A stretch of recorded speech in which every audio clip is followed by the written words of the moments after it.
So there I was. Angels 35 over the plains of Kansas, 747 heavy, outbound from Dulles to LAX. Now this was a decade before 9/11. Flying was a lot simpler, more comfortable, more relaxed. I had upgraded my company-bought coach seat to business class using frequent flyer miles, and this week talked my way into an empty first-class seat. I had given my card to the chief stewardess, Iris, and within a few minutes after the plane had leveled out and flight was cruising, I was invited up to the cabin to spend a little time with the pilot and co-pilot. Not an unusual thing, as I was a fairly well-known international aviation writer. We talked about the plane, careers, and the new autopilot that was going to be installed as soon as the plane got to LA.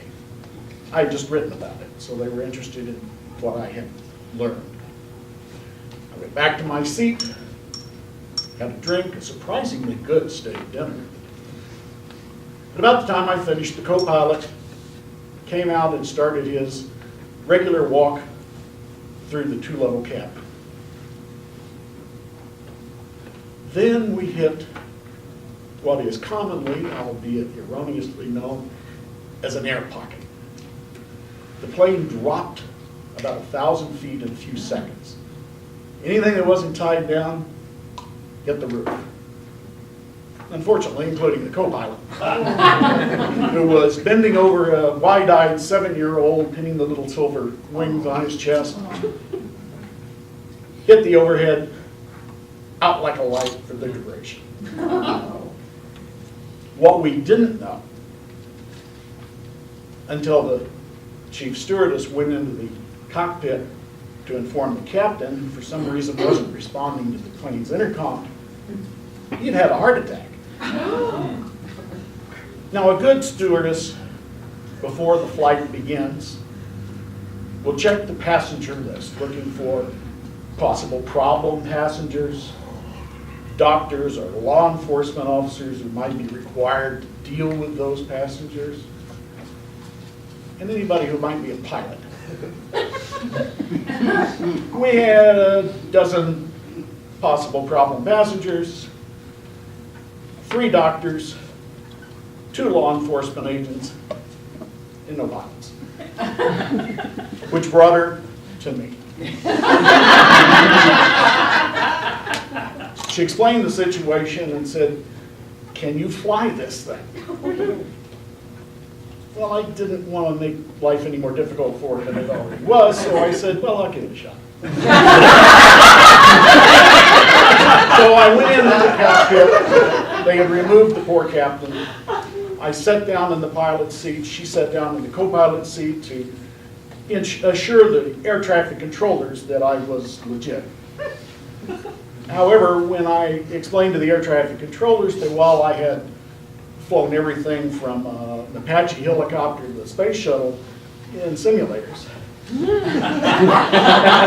my total actual flight time at the controls of an airplane was about 5 minutes in a single-engine Cessna 200 feet over a nice pasture in Oklahoma. At that point, the weight of all of this hit Iris. She started sobbing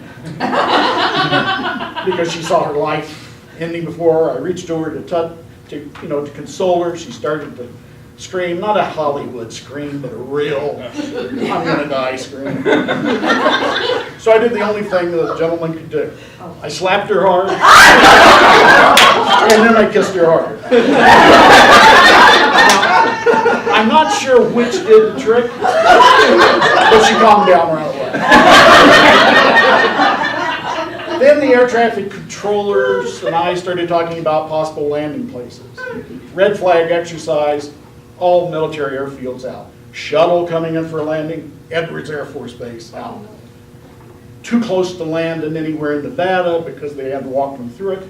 In short, the only place we could go was our original destination, Los Angeles International. Fortunately, the autopilot could get me almost there.